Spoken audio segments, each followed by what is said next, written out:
Good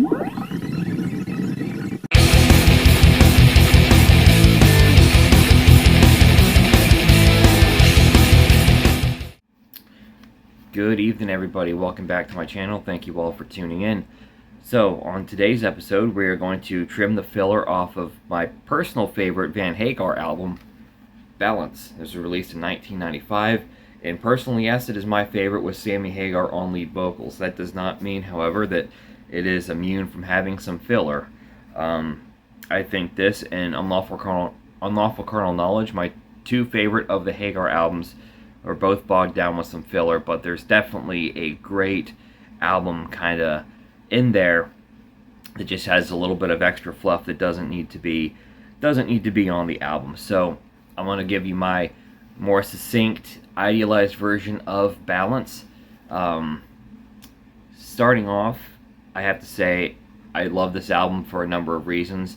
One of them, probably the primary reason, actually, is just the sound of this album. I think Eddie's guitar tone on here is just so rich and crisp. It sounds so good to my ears. I love Eddie's guitar tone on this entire album.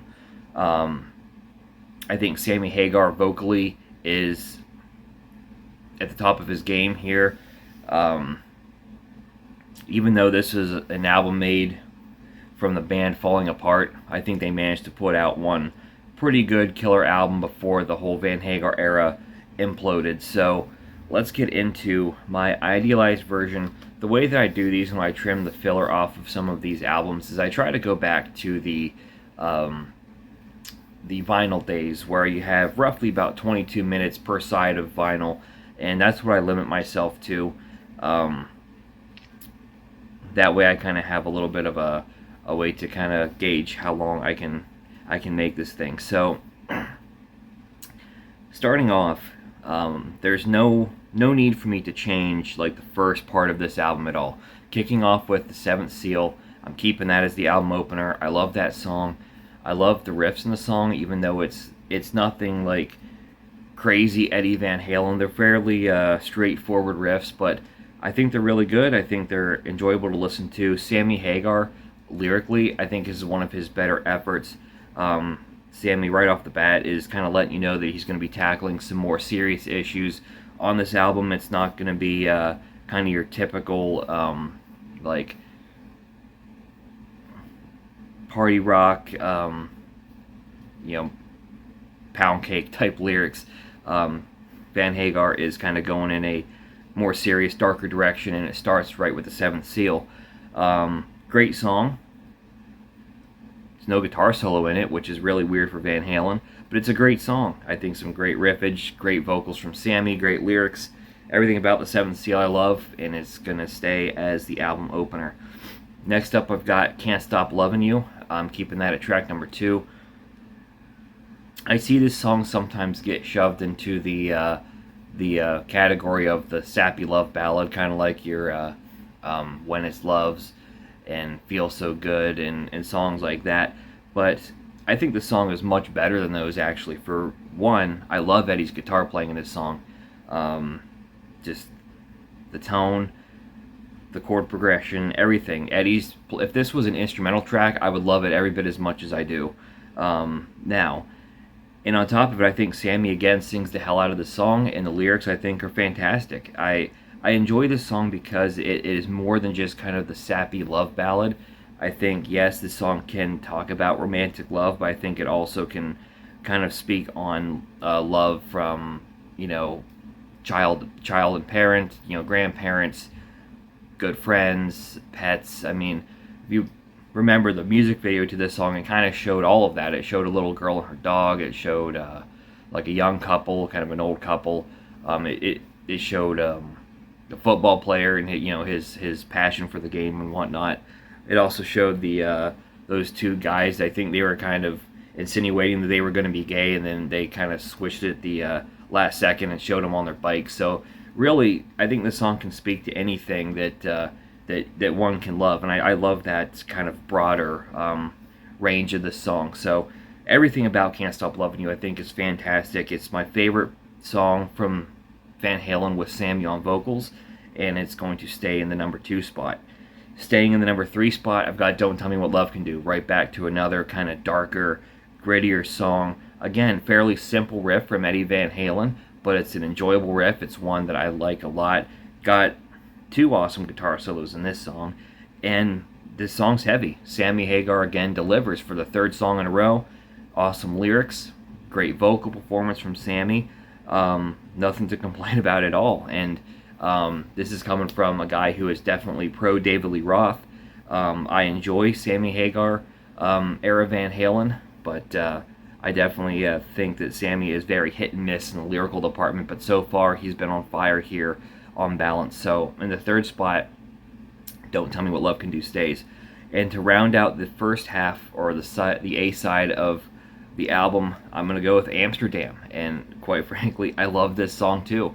Despite the wham bam Amsterdam stone you like no one else can line, that's bad. I think Sammy has his first clunker lyrically on the album, but I do enjoy the way he sings it. I think the vocal melody that he has is great, even if the lyrics are kind of dumb.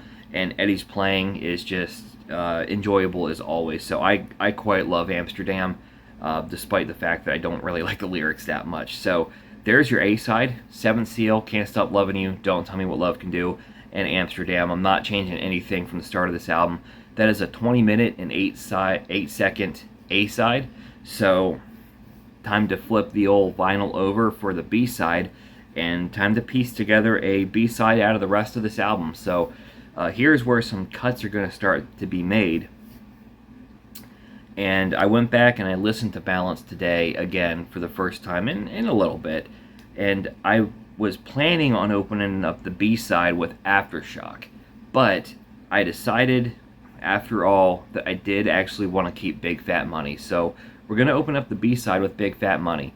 It's a rockin' tune, probably the fastest tune on the album. I don't really think it's much in the way of lyrics, or even, I'm not a big fan of Sammy's, the way he sings this song. It doesn't completely ruin it for me, but it is nice to hear the band just kind of rocking out, and I wanted to kind of give the B-side a real punch to kick this thing off. So Big Fat Money, it's not the best song on the album, but I decided to keep it after all. It's a decent tune, and I'm going to keep it as the opener just to give the B-side kind of that punch to kick things off here. Next up, I'm going to go with Aftershock, another solid track. This song, I think what I love the most about this song is the sound of it. This song just really showcases how, the tone of this album that I love so much. It's a good song. I don't like it as much as the first 4 songs on the album, but for some reason when I think of Balance and I think of the way this album sounds, I kind of think of the beginning of this song, and it's probably one of my favorite moments, even though the song itself I don't love as much as like 7th Seal or whatever, but still a decent song. Alright, next up we're going to go with Doing Time, and I'm going to have that lead right into, and I don't know if this is the correct way to pronounce this, Ballatrhythm. I'm going to talk about these together because they kind of go together. Doing Time, it's kind of cool to have a little instrumental piece that showcases Alex Van Halen. But I feel like Alex has had better, I don't feel like this is Alex's best drum work, but it is still really good, and it's nice to have a track that kind of showcases Alex's talents. I always enjoy Eddie Van Halen's little instrumentals. Eruption, of course, Spanish Fly, Sunday Afternoon in the Park, Cathedral, and Intruder, 316 even. So I always love those kind of tracks for Eddie, so it's nice to have Alex get his moment in the spotlight there. Right into Ballatrhythm, which is another instrumental track, but it's a full band instrumental. It's not just showcasing Eddie's guitar playing or Alex or whatever. It's a full band piece. I think it's awesome. It's actually probably, outside of the first 3 songs, my favorite song on the album.